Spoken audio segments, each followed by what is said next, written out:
Hey guys, it's me, it's Caitlin, and I am doing my pregnancy update. So I'm going to be doing weeks 21 through 24. I was not able to record some of the videos that I wanted, so I'm combining these because of we had a natural disaster in our area and I had to evacuate my home, and when I got back there was no electricity, so we kind of had to wait for things to kind of normalize out again, so I was able to record. We thankfully didn't get much damage in my home didn't get much damage, but some did, and it's kind of crazy right now, but I just want to go ahead and try to get it all done so we can catch up. For 21 through 22 week, I do have this written down because I wanted, to be thorough as possible. I was craving a lot of chocolate in the 21 through 22 weeks. I was having chocolate chip pancakes or oatmeal with chocolate chip, and I make my overnight oats with protein powder. I add protein powder to my pancakes, my overnight oats. Most of my breakfast, I try to add protein into it because it makes me feel a lot better. I do have an issue with my blood sugar because of my hypo. It causes my blood sugar to run kind of low. So the doctor told me to make sure to add protein to my diet, like every time I eat anything, a snack, anything, to make sure to have protein in it, and it'll help to stabilize my blood sugar for longer, and it really does help a lot to do that. So when I notice if I eat something that doesn't have any protein in it, like if I just eat some fruit, or even just like some days when I'm really nauseous and I just want to drink some broth instead of eating actual meal, my blood sugar dips, my blood pressure goes up, I start shaking, I get nauseous, I'm too nauseous to eat. I've ended up hospitalized twice because of this.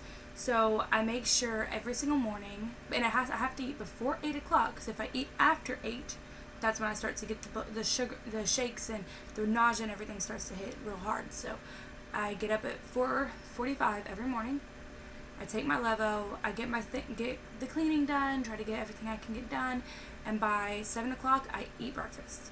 But I do add my protein powder to my breakfast, and it really helps. And like me having the chocolate cravings, having the chocolate protein in my pancakes has helped to like nix that craving a little bit.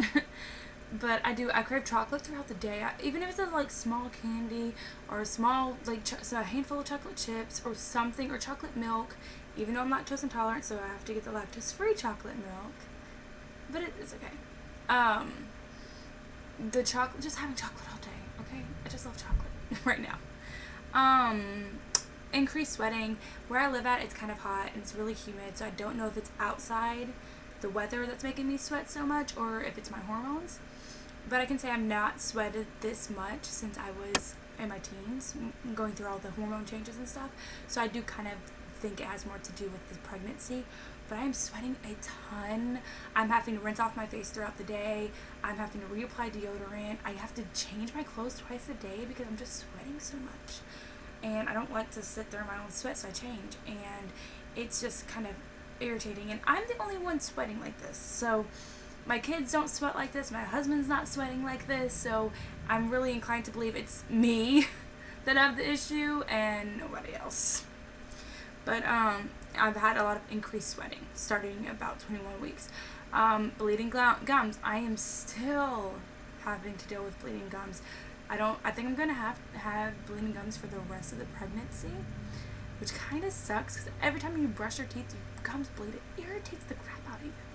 But every morning and every night I have to deal with bleeding gums. But I mean, there's nothing you can do about it. Doctor says it's hormonal. I don't have gum disease, so all I can do is deal with it. Oh yeah, I did want to talk about this. I wanted to talk about the vitamins that I am using right now. I do have a couple of deficiencies because I am hypo. And when you're hypo, you tend to be vitamin D deficient, B12 deficient, iron deficient, and sometimes zinc. You have some zinc issues. So I made sure to get vitamins, and these are vitamins that I've actually used for the last 6 years of my life. I used it throughout my second child's pregnancy and my third child's pregnancy, and I breastfed both of them, and I continued to use these vitamins, and I've used it for the first half of my pregnancy. I switched to a different brand, I want to say around 3 months, and then I switched back about a month later to these, and I want to talk about them because they're really good vitamins and they're pretty cheap and you can get them at Walmart. But they're the Spring They're the Spring Valley prenatal vitamins. They have folic acid in it, which is awesome. But they also have vitamin A, C, D3, which I know I'm deficient in, but I also have to take the D3. This is one my doctor told me to get some D3 because I am deficient in D3. But D3E, a bunch of other stuff that I cannot pronounce. Vitamin B6, folic acid.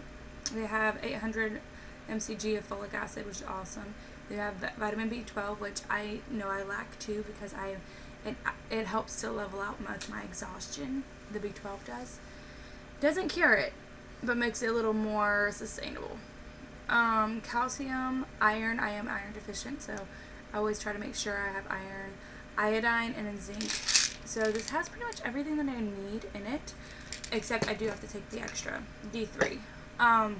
OB said they're really good vitamins. They're approved. They're awesome. So I just thought I would share them with you for people that are like trying to get pregnant, or you're at the beginning of your pregnancy and you're having a lot of issues deciding on which vitamin to take. I really do love these. You can get your OB to prescribe you a vitamin, and I've switched between vitamins a couple of times, but these are the ones I always come back to. And yes, they're a little big. My friend, she has issues swallowing pills. Okay, hold on, let's see. There we go. Like, they're the size, they're not too big.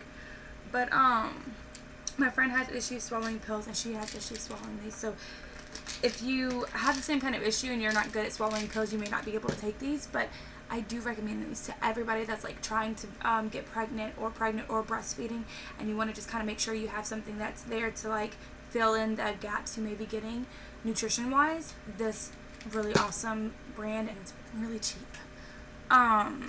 So move on to 22 and 24 weeks. So I started to get a little bit more of my exhaustions coming back a little more every single day, starting to take a little more out of me. So I am trying to just stay awake most days. But I don't know if this is because of pregnancy and the baby taking more out of me, or because I'm actually getting a little bit more of my insomnia again. So I don't have an issue going to sleep, but then I wake up in the middle of the night and I can't go back to sleep. And I'm waking up every like 2 hours to pee. Like, I'm peeing at least 3 to 4 times a night, and then I get up every morning at 4:45. Not because I want to, just because I do. So I used to take my Levo at 5 a.m. and I'd go back to sleep. I can't go back to sleep now. So when I get up at 4:45, I'm like, you know what? I might as well take my Levo. So I take my medication, and then you gotta wait an hour before you can drink or eat. Like, you can drink water, but you can't drink like teas or anything like that when you take levothyroxine. You need to just drink water and then chill. My dog's scratching at the door. I'm sorry. You can just drink water, but you can't have anything else with it. But so I just go ahead and do that, and I'm up all day. So by the time nighttime comes, I'm just feeling this exhaustion. I can't move, and I don't know if it's just not getting enough sleep at night, or if it's pregnancy just taking out of me. So it could be either or, but I'm feeling a lot of exhaustion now. Hip pain. So I know I'm looking at the paper, sorry, but hip pain. I've been getting a lot of hip pain, especially in my left hip. My family has an issue with hip pain, and they actually, almost everyone in my family has to get a fake hip at some point. My mom had to get 2, my cousin had to get 2, my mom on my other side, not even the side that I'm talking about, but my mom actually has to get, she's having her hips like done too. So I don't know if that's like a genetic thing, or it could just be because the baby's moving down. He is now head down. We did have another ultrasound done a couple days ago, like Thursday, and today's Sunday. So Thursday we had, Friday we had an ultrasound done, and he is head down. He is 1 pound. He's doing good. They do have to continue to do ultrasounds every 4 weeks to measure his weight and make sure he's still growing and everything is continuing the way it should. Because of hypo, it can cause the baby to stop growing or something like that. Not a doctor, don't really know. All I know is what Google tells me. And that's one of the things. And the doctor told me that they just want to make sure to watch the pregnancy very carefully because I do have hypothyroidism. So shortness of breath, of course, I'm still having that. And then one day, I don't remember the exact day, but I know it was like this last week. Maybe it was a Monday. No, I think it was Sunday at the beginning of the last week. But I woke up and I was like, oh my God. And Matt was like, what's wrong? And I'm like, I'm 24 weeks pregnant now. And he's like, yeah. And I'm like, I'm 6 months pregnant. He's like, okay. And I'm like, we don't have that much time to go. And I started to get that, like, that panic that you have. And it's really funny because, like, for the first bit of your pregnancy, you don't want to buy anything or do anything. You don't want to, like, jinx anything. I don't know if it's just me, but I've been like this with every one of my pregnancies. And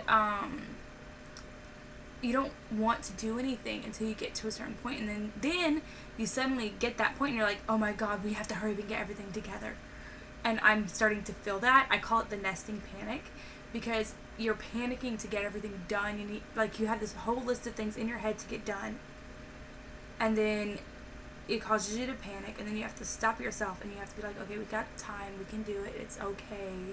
You still have time. And then you're wanting to clean and organize and get rid of everything you have and buy all the baby stuff at once. And it's a crazy feeling, but I know it's a part of the pregnancy. It makes you have this, like, panic that makes you get ready for the baby. And that's why they call it nesting. But I've never heard anybody tell me, like, they feel that panic before, but I do. I don't know if it's because I have anxiety or what, but I do. I feel a panic. Like, nothing's gonna get done unless I'm, like, panicking, and that doesn't help nothing. But I have been feeling the nesting panic. I have been feeling that kind of, like, nothing's gonna be done, nothing's gonna be ready in time. And then my husband's having to constantly calm me down and be like, it's okay, it will be okay, we have time, we're okay. And it's just, I don't know, I'm just weird. He calls me a worrywart, and I really am through and through every day. The baby doesn't move for an hour, I'm like, oh my God, is he okay? And then he'll kick me really hard, and I'm like, he's fine, everything's good, we're cool. I'm just that person. I just panic because of everything. I just always panic. Cravings. Okay, so this is kind of funny because I've been craving chocolate. For the last couple of weeks, I just want chocolate everything. Well, I want to say it was like Thursday. I really wanted a fruit salad. It's been so long, but I want nothing but fruit right now. So my cravings have just kind of really changed throughout this pregnancy. Like the very beginning of my pregnancy, I had meat aversion, and then I was craving vegetables. The middle of this time now, I was craving chocolate and sweets all the time, but I was also craving savory food. For the last couple of weeks, it's just been chocolate, and then this last week, it's just been freaking fruit. I can't get enough fruit, and it's but yeah, that's pretty much it for this very long update. I will see you guys in the next one. Bye.